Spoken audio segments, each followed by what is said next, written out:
এদিকে ভাঙড়ের তৃণমূল নেতা রাজ্জাক খাঁ খুনের ঘটনায় এখনো পর্যন্ত কাউকেই গ্রেফতার করতে পারেনি পুলিশ। তবে দুষ্কৃতীদের হদিশ পেতে গোটা এলাকা জুড়েই জারি রয়েছে উচ্চ পর্যায়ের তদন্ত। এসবের মাঝেই এবার নিরাপত্তা রক্ষী পেলেন ভাঙড়ের বেশ কয়েকজন তৃণমূল নেতা। চালতাবেরিয়া অঞ্চলের প্রধান নিজাম মোল্লা ও ওয়াহিদুল ইসলামকে একটি করে নিরাপত্তা দেওয়া হয়েছে। ছাত্রনেতা সাবিরুল ইসলাম, জেলা পরিষদ সদস্য তথা কৃষি ও সেচ সমবায় সমিতির কর্মাধ্যক্ষ বাহারুল ইসলামকে আরও একজন করে নিরাপত্তা রক্ষী দেওয়া হয়েছে। এছাড়াও ভাঙড় 2 সংখ্যালঘু সেলের সভাপতি মহাসিন গাজীর একজন নিরাপত্তা রক্ষী বাড়ানো হয়েছে বলে জানা গিয়েছে। প্রসঙ্গত বৃহস্পতিবার রাতে দলীয় কর্মসূচি সেরে চালতাবেরিয়ায় নিজের বাড়িতে ফিরছিলেন তৃণমূল নেতা রাজ্জাক খাঁ। এরপর পথেই একদল দুষ্কৃতী গুলি করে খুন করে চালতাবেরিয়া অঞ্চলে তৃণমূলের সভাপতিকে। আর হাড়হিম করা সেই ঘটনার পরই এবার ভাঙড়ের তৃণমূল নেতাদের নিরাপত্তা বাড়ানো হলো।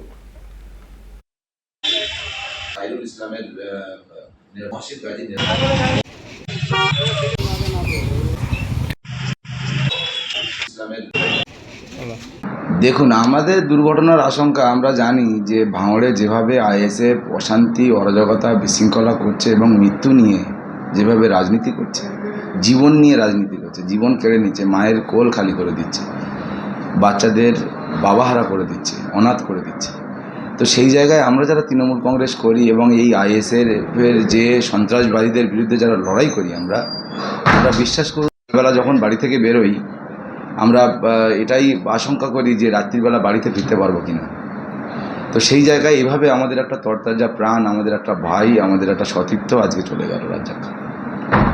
তো সেই জায়গায় দল ভেবেছে, প্রশাসন ভেবেছে। আমি কৃতজ্ঞতা জানাই পশ্চিমবঙ্গের মুখ্যমন্ত্রী মমতা বন্দ্যোপাধ্যায়কে, অভিষেক বন্দ্যোপাধ্যায়কে এবং আমাদের ভাঙড়ের বিধানসভার পর্যবেক্ষক সম্মানীয়, যার প্রচেষ্টা ছাড়া এটা সম্ভব হতো না, প্রিয় নেতা শওকত মোল্লা মহাশয়কে আমরা কৃতজ্ঞতা এবং ধন্যবাদ জানাই।